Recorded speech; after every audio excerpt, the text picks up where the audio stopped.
Now, when you combine these through something called a dehydration reaction, which happens quite naturally in nature anyway, you get things like sucrose, which is basic table sugar. What happens is fructose and glucose lose a water molecule and then combine to create table sugar.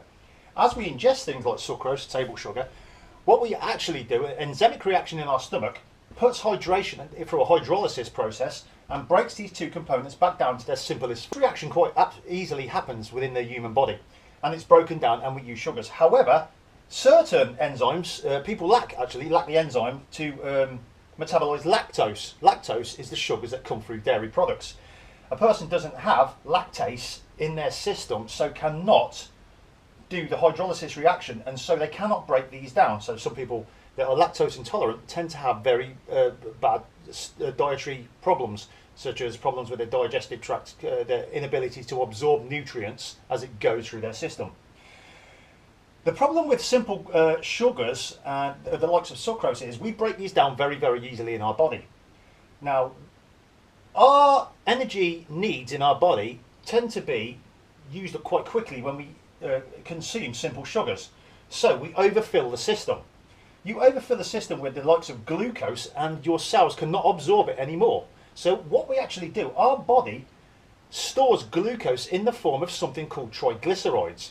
Now, even though you may not consume lots of fat, a person that consumes a lot of sugar will put on a lot of weight because it will be stored as fat.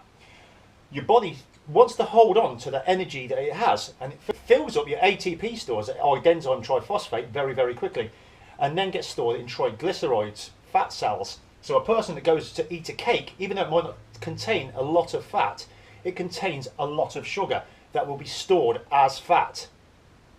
Right, the best way around this and to have long-term energy needs are to consume polysaccharides, which are a long chain of simple sugars combined together.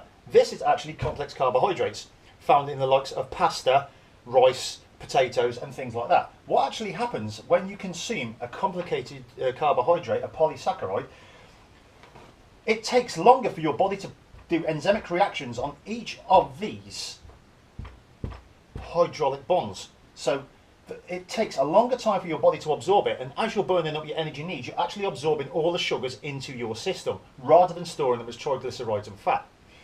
So to get to the bottom of it, complex carbohydrates are a lot better for you and a lot easier for your body to absorb than simple sugars. Simple sugars are very, very important for very short-term needs